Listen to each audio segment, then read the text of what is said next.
ನಟ ದರ್ಶನ್ಗೆ ಸಿಗುತ್ತಾ ಷರತ್ತುಬದ್ಧ ಬೇಲ್ ರೆಗ್ಯುಲರ್ ಬೇಲ್ ನೀಡುವಂತೆ ವಾದ ಮಂಡಿಸಲಾಗ್ತಾ ಇದೆ. ದರ್ಶನ್ ಪರವಾಗಿ ಸಿವಿ ನಾಗೇಶ್ ವಾದ ಮಂಡನೆ ಮಾಡ್ತಾ ಇದ್ದಾರೆ. ಈಗ ಆಲ್ರೆಡಿ ಮಧ್ಯಂತರ ಜಾಮೀನಿನ ಮೇಲೆ ದರ್ಶನ್ ಅವರು ಹೊರಗಿದ್ದಾರೆ. ಬಿಜಿಎಸ್ ಆಸ್ಪತ್ರೆಯಲ್ಲಿ ಚಿಕಿತ್ಸೆಯನ್ನು ಕೂಡ ಪಡ್ಕೊಳ್ತಿದ್ದಾರೆ. ಬಟ್ ಇದಕ್ಕೂ ಕೂಡ ಸರ್ಕಾರ ಕೊಕ್ಕೆ ಹಾಕಬೇಕು ಅನ್ನುವಂತಹ ನಿಟ್ಟಿನಲ್ಲಿ ಸಾಕಷ್ಟು ಮಾತುಗಳು ಕೇಳಿ ಬಂತು. ಅದರ ಜೊತೆಗೆ ಸಿದ್ಧತೆಗಳು ಕೂಡ ಆಗ್ತಾ ಇದೆ ಅನ್ನುವಂಥದ್ದು ಗೃಹ ಸಚಿವರು ಹೇಳಿದ್ರು. ಬಟ್ ಈಗ ರೆಗ್ಯುಲರ್ ಬೇಲ್ ಸಿಗುತ್ತಾ ಅನ್ನೋದು ಸಾಕಷ್ಟು ಕುತೂಹಲವನ್ನ ಕೆರಳಿಸಿದೆ. ದರ್ಶನ್ ಪರವಾಗಿ ಸಿವಿ ನಾಗೇಶ್ ಅವರು ವಾದ ಮಂಡನೆ ಮಾಡ್ತಿದ್ದಾರೆ. ಕೇಸ್ನ ಲೂಪ್ ಹೋಲ್ಸ್ ಮೇಲೆ ನಾಗೇಶ್ ವಾದ ಮಂಡಿಸ್ತಾ ಇದ್ದಾರೆ. ಹೈಕೋರ್ಟ್ನಲ್ಲಿ ಮತ್ತೆ ವಾದ ಪ್ರತಿವಾದ ಈಗ ಆರಂಭ ಆಗಿದೆ.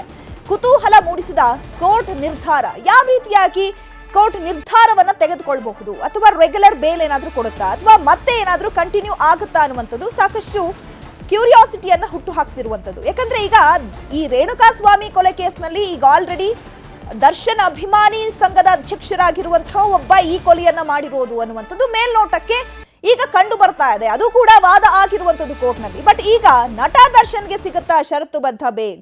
ಹಾಗಿದ್ರೆ ದರ್ಶನ್ ಪಾತ್ರ ಏನು ಇಲ್ಲೇ ಇಲ್ವಾ ಇಲ್ಲಿ? ಹಾಗಿದ್ರೆ ತನಿಖೆಯ ಸಂದರ್ಭದಲ್ಲಿ ಅಧಿಕಾರಿಗಳೇ ಏನಾದ್ರೂ ಲೂಪ್ ಹೋಲ್ಸ್ ಗಳನ್ನ ಬಿಟ್ಟಿದಾರಾ? ಆ ಆರೋಪಗಳು ಕೂಡ ಕೇಳಿ ಬರ್ತಾ ಇದೆ. ಇದು ಬೆಳಗ್ಗೆನೆ ವಾದ ಮಾಡ್ತಾ ಇದ್ರು ಸಿವಿ ನಾಗೇಶ್ ಅವರು. 4 ಗಂಟೆಗೆ ಮುಂದೂಡಿಕೆ ಆಗಿತ್ತು. ಈಗ ವಾದ ಮತ್ತೆ ಆರಂಭವಾಗ್ತಾ ಇದೆ. ಸಾಕಷ್ಟು ವಿಚಾರಗಳನ್ನ ಪ್ರಶ್ನೆ ಮಾಡ್ತಾ ಇದ್ರು ಇಲ್ಲಿ ಸಿವಿ ನಾಗೇಶ್ ಅವರು. ಮೆರಿಟ್ಸ್ ಆಫ್ ಕೇಸ್ ಮೇಲೆ ಅವರು ವಾದವನ್ನ ಮಾಡ್ತಾ ಇದ್ದಂಥದ್ದು. ಇಲ್ಲಿ ಮೇಯ್ನ್ ಆಗಿ ಕಿಡ್ನಾಪ್ ಮಾಡಿದಂಥ ವಿಚಾರ, ಕಿಡ್ನಾಪ್ ಮಾಡುವಂಥ ಸೆಕ್ಷನ್ ಏನು ಹಾಕಲಾಗಿದೆ ಅದು ಸೆಕ್ಷನ್ ಹಾಕುವಂಥದ್ದೇ ಅಲ್ಲ. ಬಿಕಾಸ್ ಇಲ್ಲಿ ಯಾವುದೇ ರೀತಿಯಾದಂಥ ಒತ್ತಡ ಮತ್ತು ಬಲವಂತದಿಂದ ರೇಣುಕಾಸ್ವಾಮಿಯನ್ನ ಕರ್ಕೊಂಡ್ ಬಂದಿರುವಂಥದ್ದಲ್ಲ. ಬಿಕಾಸ್ ಅದರಲ್ಲಿ ನಾವು ಮೇಯ್ನ್ ಆಗಿ ರೇಣುಕಾಸ್ವಾಮಿ ಅವರ ತಂದೆ ಕಾಶಿನಾಥಯ್ಯ ಅವರ ಸ್ಟೇಟ್ಮೆಂಟ್ ಅನ್ನೇ ನೋಡ್ಬೋದು ಅಂತ ಸಿವಿ ನಾಗೇಶ್ ಅವರು ವಾದವನ್ನು ಮಾಡಿದ್ರು. ಅದಾದಮೇಲೆ ಒಂದು ದುರ್ಗಾ ಬಾರ್ ಅಂಡ್ ರೆಸ್ಟೋರೆಂಟ್ಗೆ ಹೋಗಿದ್ದಂಥ ಸಂದರ್ಭದಲ್ಲಿ ಅಲ್ಲಿನ ಕ್ಯಾಶಿಯರ್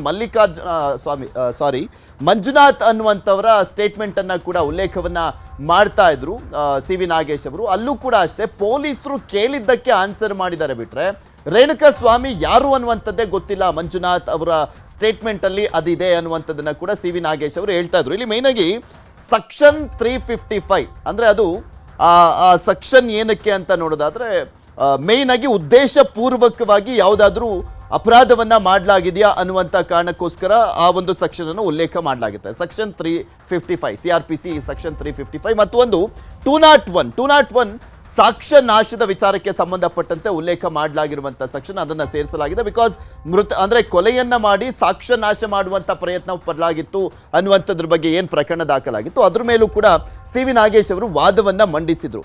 ಬಿಕಾಸ್ ಪಟ್ಟಣಗೆರೆ ಶೆಡ್ನಲ್ಲಿ ಕೊಲೆಯನ್ನ ಮಾಡಿದ ಬಳಿಕ ಮೃತದೇಹವನ್ನ ಸುಟ್ಟಿರಲಿಲ್ಲ. ಇವರು ಮೃತದೇಹವನ್ನ ಬೇರೆ ಕಡೆ ಎಸ್ತಿದ್ದು.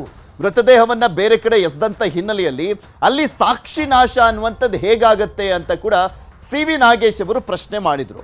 ಒಂದು ಕಿಡ್ನಾಪ್ ಪ್ರಕರಣ ಮತ್ತೊಂದು ಸಾಕ್ಷ್ಯ ನಾಶದ ವಿಚಾರಕ್ಕೆ ಸಂಬಂಧಪಟ್ಟಂತೆ ವಾದವನ್ನ ಮಾಡ್ತಾ ನಂತರ ಕೊಲೆ ಸೆಕ್ಷನ್ ವಿಚಾರಕ್ಕೆ ಸಂಬಂಧಪಟ್ಟಂತೆ ಅಂದರೆ ಸೆಕ್ಷನ್ 302ನ ಬಗ್ಗೆನೂ ಕೂಡ ವಾದವನ್ನ ಮಾಡ್ತಾ ಇದ್ರು. ಸಾಕಷ್ಟು ವಿಚಾರಗಳನ್ನ ಪ್ರಸ್ತಾಪ ಮಾಡಿದ್ದಾರೆ. ಅದರಲ್ಲಿ PSI ವಿನಯ್ ವಿಚಾರಕ್ಕೆ ಸಂಬಂಧಪಟ್ಟಂತೆನೂ ಕೂಡ ಅವರು ವಾದವನ್ನ ಮಾಡ್ತಾ ಇದ್ರು. ಹಾಗೆ ಇಲ್ಲಿ ಸಾಕ್ಷಿಗಳನ್ನ ಫ್ಯಾಬ್ರಿಕೇಟ್ ಮಾಡಲಾಗಿದೆ ಅಂತ ಹೇಳ್ತಾ ಇದ್ರು. ಅಂದ್ರೆ ಸೃಷ್ಟಿ ಮಾಡಲಾಗಿದೆ. ಸೈನ್ ಆಫ್ ಕ್ರೈಮ್ ಫೋಟೋಗಳನ್ನ PSI ವಿನಯ್ ಪ್ರದೂಷ್ಗೆ ಕಳಿಸಿದ್ದ.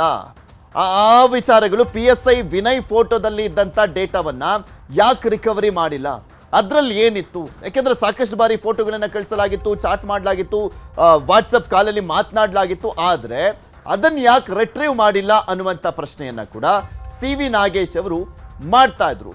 ಕೆಲವರ ಸ್ವಇಚ್ಛಾ ಹೇಳಿಕೆಗಳನ್ನ ಕೂಡ ಉಲ್ಲೇಖ ಮಾಡ್ತಾ ಇದ್ರು. ಪ್ರತ್ಯಕ್ಷದರ್ಶಿಗಳ ಹೇಳಿಕೆಗಳನ್ನ ಕೂಡ ಉಲ್ಲೇಖ ಮಾಡ್ತಾ ಇದ್ರು ಸಿವಿ ನಾಗೇಶ್ ಅವರು. ಕಾದ್ ನೋಡಬೇಕು ದರ್ಶನ್ ಅವರ ವಿಚಾರಕ್ಕೆ ಸಂಬಂಧಪಟ್ಟಂತೆ ಇವತ್ತು ಸಿವಿ ನಾಗೇಶ್ ಅವರು ಇನ್ನು ಎಷ್ಟೋ ತನಕ ವಾದವನ್ನ ಮಂಡಿಸ್ತಾರೆ ಅಂತ. ನೆಕ್ಸ್ಟ್ ಮತ್ತೆ ಪ್ರತಿವಾದ ಅಂತೂ ಇದ್ದೇ ಇರುತ್ತೆ. ಸ್ಪೆಷಲ್ ಪಬ್ಲಿಕ್ ಪ್ರಾಸಿಕ್ಯೂಟರ್ ಆಗಿರುವಂತ ಪ್ರಸನ್ನ ಕುಮಾರ್ ಅವರು ಪ್ರತಿವಾದವನ್ನ ಮಂಡಿಸಲಿದ್ದಾರೆ. ಈ ಒಂದು ಪ್ರಕರಣವನ್ನ ಮುಂದೂಡಿಕೆ ಮಾಡಲಾಗುತ್ತಾ ಅಥವಾ ಏನ್ ಮಾಡಲಾಗುತ್ತೆ ಅಂತ. ಬಿಕಾಸ್ ಈಗ ಆಲ್ರೆಡಿ ಪೊಲೀಸರು ಕೂಡ ಸೆಕೆಂಡ್ ಅಡಿಷನಲ್ ಚಾರ್ಜ್ ಶೀಟ್ ಅನ್ನ ಸಲ್ಲಿಕೆ ಮಾಡಲಾಗಿದೆ. ಈ ಮುಂಚೆ 3991 ಪುಟಗಳ ಒಂದು ಚಾರ್ಜ್ ಶೀಟ್ ಅನ್ನ ಸಲ್ಲಿಕೆ ಮಾಡಲಾಗಿತ್ತು. ನಂತರ ಎರಡನೇ ಬಾರಿಗೆ ಅಡಿಷನಲ್ ಚಾರ್ಜ್ ಶೀಟ್ ಅನ್ನ ಏನು 1300 ಪುಟಗಳ ಅಡಿಷನಲ್ ಚಾರ್ಜ್ ಶೀಟ್ ಅನ್ನ ಸಲ್ಲಿಕೆ ಮಾಡಲಾಗಿದೆ. ಆಕ್ಚುಲಿ ಇದನ್ನು ನೋಡೋದಾದ್ರೆ ಇತ್ತೀಚಿನ ವರ್ಷಗಳಲ್ಲಿ ಹತ್ತತ್ರ ಒಂದು 2 ದಶಕದಲ್ಲಿ ಕಂಪೇರ್ ಮಾಡಿ ನೋಡೋದಾದ್ರೆ ಒಂದು ಕೊಲೆ ಪ್ರಕರಣಕ್ಕೆ ಸಂಬಂಧಪಟ್ಟಂತೆ ಅತಿ ದೊಡ್ಡ ಚಾರ್ಜ್ ಶೀಟ್ ಇದು. ಅತಿ ದೊಡ್ಡ ಚಾರ್ಜ್ ಶೀಟ್ ಅಂತ ಹೇಳಿದ್ರೆ ತಪ್ಪಾಗ್ಲಿಕ್ಕಿಲ್ಲ. ಯಾಕೆಂದ್ರೆ ತುಂಬಾ ಸೀನಿಯರ್ ಆಫೀಸರ್ಸ್ಗಳೇ ಹೇಳ್ತಾ ಇದ್ರು, ಇಷ್ಟು ದೊಡ್ಡ ಚಾರ್ಜ್ ಶೀಟನ್ನು ನಾವು ಯಾವತ್ತೂ ನೋಡಿರಲಿಲ್ಲ ಅಂತ. ಬಿಕಾಸ್ ಒಂದೇ ಕೊಲೆ ಪ್ರಕರಣ, ಅದರಲ್ಲೇ ಗೊತ್ತಾಗುತ್ತೆ ಎಷ್ಟರ ಮಟ್ಟಿಗೆ ಪೊಲೀಸರು ಇನ್ ಡೀಟೇಲ್ ಆಗಿ ಡೆಪ್ತ್ ಆಗಿ ಈ ಒಂದು ಪ್ರಕರಣದ ತನಿಖೆಯನ್ನ ಮಾಡಿದ್ದಾರೆ ಅಂತ. ಈಗ ಕೊಟ್ಟಿರುವಂಥ ಸೆಕೆಂಡ್ ಚಾರ್ಜ್ ಶೀಟ್ನಲ್ಲಿ ಅಂದರೆ ಅಡಿಷನಲ್ ಚಾರ್ಜ್ ಶೀಟ್ನಲ್ಲಿ ಅಲ್ಲಿ ಟೆಕ್ನಿಕಲ್ ಸಾಕ್ಷ್ಯಗಳು, FSL ರಿಪೋರ್ಟ್ಗಳು, ಸಾಕ್ಷಿದಾರರ ಕೆಲವರ ಹೇಳಿಕೆಗಳು ಅದೆಲ್ಲವನ್ನು ಕೂಡ ಉಲ್ಲೇಖ ಮಾಡಲಾಗಿದೆ. ದರ್ಶನ್ ಅವರಿಗೆ ರೆಗ್ಯುಲರ್ ಬೇಲ್ ಸಿಗುತ್ತಾ ಅನ್ನುವಂಥದ್ದು ಕೂಡ ಈಗಿರುವಂಥ ಕುತೂಹಲ. ಈಗ ಆಲ್ರೆಡಿ ಮಧ್ಯಂತರ ಬೇಲಲ್ಲಿದ್ದಾರೆ. ಅದು ಹೆಲ್ತ್ ಗ್ರೌಂಡ್ಸ್ ಆಧಾರದಲ್ಲಿ 45 ಡೇಸ್ ಅವರಿಗೆ ಮಧ್ಯಂತರ ಜಾಮೀನನ್ನು ಕೊಡಲಾಗಿದೆ. ಈಗ ಆಲ್ರೆಡಿ 30 ದಿನ ಆಗ್ತಾ ಬಂತು, ಇನ್ನು ಉಳಿದಿರುವಂಥದ್ದು 15 ದಿನ ಮಾತ್ರ. ಅವರಿಗೆ ಮಧ್ಯಂತರ ಬೇಲನ್ನು ಕೊಡದೆ ಹೋದರೆ ಲಕ್ವ ಹೊಡೆಯುತ್ತೆ, ಅದು ಇದು ಅಂತೆಲ್ಲ ವಾದವನ್ನು ಮಾಡಿದರು ಈ ಮುಂಚೆ CV ನಾಗೇಶ್ವರ್ ಅವರು. ಯಾಕೆಂದರೆ L5, S4 ಸಮಸ್ಯೆಯಿಂದ ಅವರು ಬಳಲ್ತಾ ಇದ್ದಾರೆ. ಸೊ ಹೀಗಾಗಿ ಅದನ್ನು ಹಂಗೆ ಬಿಟ್ಬಿಟ್ರೆ ಲಕ್ವ ಎಲ್ಲ ಹೊಡೆದ್ಬಿಡುತ್ತೆ, ಅಂದರೆ ಸ್ಟ್ರೋಕ್ ಎಲ್ಲ ಆಗಿಬಿಡುತ್ತೆ ಅಂತೆಲ್ಲ ಹೇಳ್ತಾ ಇದ್ರು. ಬಟ್ ಇದುವರೆಗೂ ಸರ್ಜರಿ ಆಗಿಲ್ಲ, ಫಿಸಿಯೋಥೆರಪಿಯನ್ನು ಮಾತ್ರ ಮಾಡಲಾಗ್ತಾ ಇದೆ ಅಂತ ಕೂಡ ಹೇಳಲಾಗ್ತಾ ಇರುವಂಥದ್ದು. ಸೊ ಹೀಗಾಗಿ ಅದ್ರ ಬಗ್ಗೆನೂ ಕೂಡ ಪ್ರಶ್ನೆಯನ್ನ ಮಾಡುವಂಥ ಸಾಧ್ಯತೆ ಇದೆ. SPP ಅದನ್ನು ಕೂಡ ಪ್ರಶ್ನೆಯನ್ನ ಮಾಡುವಂಥ ಸಾಧ್ಯತೆ ಇರುವಂಥದ್ದು. ಪ್ರಭಾವವನ್ನೆಲ್ಲ ಬಳಸಲಾಗ್ತಾ ಇದೆ ಅನ್ನುವಂಥದ್ದನ್ನು ಕೂಡ ಹೇಳಲಾಗ್ತಾ ಇದೆ.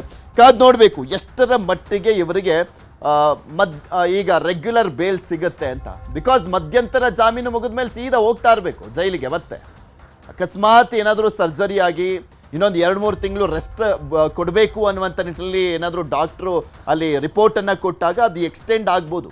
ಇಲ್ಲ ಅಂದರೆ ಇವರಿಗೆ ಈಗ ರೆಗ್ಯುಲರ್ ಬೇಲ್ ಸಿಗದೆ ಹೋದರೆ ಮತ್ತೆ ಆ ಮಧ್ಯಂತರ ಜಾಮೀನು ಕೂಡ ರದ್ದಾದರೆ ಮತ್ತೆ ಬಳ್ಳಾರಿ ಜೈಲಿಗೆ ಹೋಗಬೇಕಾಗುತ್ತೆ ದರ್ಶನ್. ಅಂದ್ರೆ ಮತ್ತೊಂದು ಕಡೆ ಈ ಚಾರ್ಜ್ ಶೀಟ್ ಏನಿದೆಯಲ್ಲ, ಕಂಪ್ಲೇಂಟ್ ಇರ್ಬೋದು, FIR ಇರ್ಬೋದು, ಚಾರ್ಜ್ ಶೀಟು ಎಲ್ಲ ಒಂದು ಕಾಪಿ ಕೂಡ ಸಿಕ್ಕಿರುವಂಥದ್ದು. ಬಟ್ ಈಗ ದರ್ಶನ್ ಅವರ ಒಂದು ಸ್ಥಿತಿ ಯಾವ ರೀತಿ ಇದೆ, ಯಾವ ರೀತಿ ಮೆಡಿಕಲ್ ಗ್ರೌಂಡ್ನಲ್ಲಿ ಹೊರಗಿದಾರಲ್ಲ, ಯಾವ ರೀತಿಯಾದಂತಹ ಟ್ರೀಟ್ಮೆಂಟ್ಗಳಿದೆ ಅನ್ನುವಂಥದ್ದು ಒಂದು ಚೂರು ಕೂಡ ಮಾಹಿತಿಯನ್ನು ಬಿಟ್ಕೊಡದೇ ಇರುವಂಥದ್ದು ದರ್ಶನ್ ಕುಟುಂಬ ಹಾಗೆ ವಕೀಲರು.